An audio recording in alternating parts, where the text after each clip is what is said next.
ரோகிணியும் சிந்தாமணியும் சேர்ந்து மீனாவை பழிவாங்கலாம்னு நினைக்கிறாங்க. அதுக்கு முன்னாடி முத்து கண்டுபிடிச்சு ரோகிணியை பழிவாங்க போறாரு. சிறகடிக்க ஆசை அடுத்தது எப்படி போகுதுன்னு பார்ப்போம். நமது சேனலை சப்ஸ்கிரைப் பண்ணிக்கோங்க. இந்த வீடியோ உங்களுக்கு பிடிச்சிருந்தா லைக் பண்ணுங்க, ஷேர் பண்ணுங்க.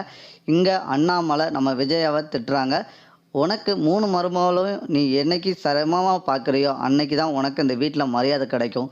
நீ மூத்தவளை தூக்கி வச்சு பேசவும் இந்த சின்ன மருமகளெல்லாம் மதிக்காமல் இருக்க காரணத்தினால தான் நீ உனக்கு மரியாதை கிடைக்க மாட்டுக்கு. விஜயா, கொஞ்சமாவது நீ வயசுக்கு தந்தாப்புல நீ சில விஷயத்த செய்.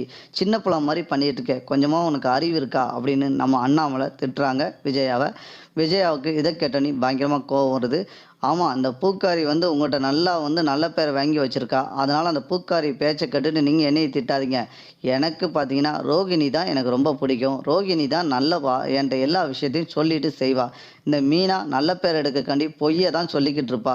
என்னமோ ஒரு டெக்கரேஷன் பண்ணி பேர் வாங்கிட்டா, அதை நீங்கள் பெருமையாக பேத்திக்கிட வேண்டியதான் அப்படின்னு சொல்கிறாங்க நம்ம விஜயா. உடனே அண்ணாமலை சொல்கிறாரு, ஏய் விஜயா, எப்படி பேசணும் ஃபஸ்ட்டு புரிஞ்சுக்கோ. உனக்கு கொஞ்சமாக நாகரிகமாக பேச தெரியுதா? அவளும் அந்த வீட்டுக்கு வாழ வந்த பொண்ணு தான், புரிஞ்சுக்கோ.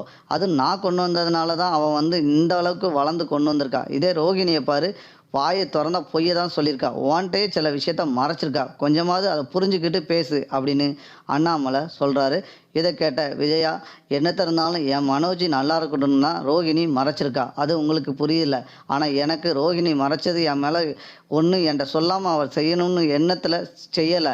ஆனால் அவள் செய்யணும்னா சரி, நம்ம அத்தைக்கு தெரிஞ்சாலும் நம்மளை என்ன கண்டித்தாலும் பரவாயில்ல அப்படின்னு தைரியத்தோடு தான் செஞ்சுருக்கா. ஆனால் அவளுடைய தைரியம் என்னைய மறைச்சது தான் அவள் செஞ்சது தப்பு. என்கிட்ட மறைச்சது தப்பு தான். ஆனால் அதுக்காண்டி விஜயா என்றைக்கும் யாருக்கும் அடி பணிஞ்சு போவான்னு கனவுல கூட நினைக்காதீங்க. ஆனால் எனக்கு ரோகிணியை தான் ரொம்ப பிடிக்கும். இந்த பூக்கா கட்டுற இந்த மீனாவை நான் சுத்தமாக ஏற்றுக்கிட மாட்டேன். அவளை எனக்கு பிடிக்கவும் செய்யாது. எனக்கு இன்னும் கொஞ்ச நாளில் பாருங்கள், அந்த ரோகிணி சீக்கிரத்திலே உங்கள் பேரில் இருக்கக்கூடிய ஷோரூமை மனோஜ் பேருக்கு நான் மாற்ற தான் போகிறேன் அப்படின்னு விஜயா சொல்கிறாங்க. உடனே முத்து சொல்கிறாரு, ஆமாம் நீங்கள் சீக்கிரம் அதை செய்யுங்க. ஃபஸ்ட்டு அந்த ரூபா ஓடுகாலி எங்கே அந்த கண்டுபிடிச்சி ஏமாந்து போன பணத்தை கண்டுபிடிச்சி ஃபஸ்ட்டு வேங்குக்கு ட்ரை பண்ண சொல்லுங்கள் அப்படின்னு முத்து சொல்கிறாரு.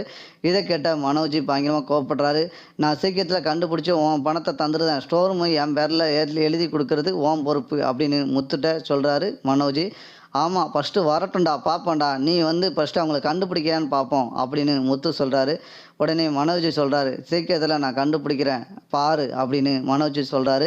உடனே ரோகிணி சொல்கிறாங்க, நான் அங்கிள் உங்கள் பணத்தை எப்படியாவது நான் ரெடி பண்ணி சீக்கிரத்திலே தரதுக்கு ட்ரை பண்ணுறேன். உங்கள்கிட்ட எப்படியாவது அந்த போலீஸ் மூலியமாக நான் ட்ரை பண்ணிக்கிட்டு தான் இருக்கேன். அந்த பணம் எங்ககிட்ட சீக்கிரத்திலே வந்துடும். வந்தோடனே உங்கள் கையில் கொடுத்துருவோம் அங்கிள் அப்படின்னு சொல்கிறாங்க. உடனே அண்ணாமலை சொல்கிறாங்க, எப்படியோ நீங்கள் நல்லா இருந்தால் போதுமா, எனக்கு நீங்கள் அவங்கெல்லாம் பிரித்து பார்க்குற மனநிலை என்கிட்ட கிடையாது. நீங்கள் எல்லாரும் வளர்ந்து வந்தால் எனக்கு தான் பெருமை. என் பிள்ளைகள் எல்லா இடத்துலையும் நல்லா இருந்தால் எனக்கு தான் சந்தோஷம். இந்த விஜயா மாதிரி எனக்கு புத்தி கிடையாது. எனக்கு 3 பிள்ளைகளும் சமமாக பார்க்கக்கூடிய மனநிலையில் தான் நான் இருக்கிறேன். நீ எனக்கு முத்து தான் எனக்கு பெரியவன், மனோஜ் தாழ்ந்தவன், அப்படி என் புத்தி எனக்கு கிடையாது. என் பிள்ளைகள் தான், எனக்கு 3 பிள்ளைகளும் வளர்ந்து வந்தால் எனக்கு பெருமை தான்னு அண்ணாமலை சொல்கிறாரு. உடனே இந்த மீனா சொல்கிறாங்க, எங்கள் மாமாவுக்கு எப்போதுமே நல்ல குணம் தான் அப்படின்னு சொல்கிறாங்க. உடனே அப்பா, நீங்கள் எப்போதுமே இந்த ஓடுகாலிக்கு சப்போர்ட் பண்ணாதீங்க அப்படின்னு திட்டுறாங்க. உடனே மனோஜ் சொல்கிறாரு, ஏய் நீ பேச தெரியாமல் பேசாதடா. எங்கள் அப்பா ஏதோ எங்களுக்கு ஏதோ தெரியாமல் செஞ்சதை எங்கள் அப்பா மன்னிச்சிட்டாங்க. நாங்கள் சீக்கிரத்தில் உன் பணத்தை தந்துடுதேன் அப்படின்னு மனோஜும் ரோகிணியும் சொல்கிறாங்க.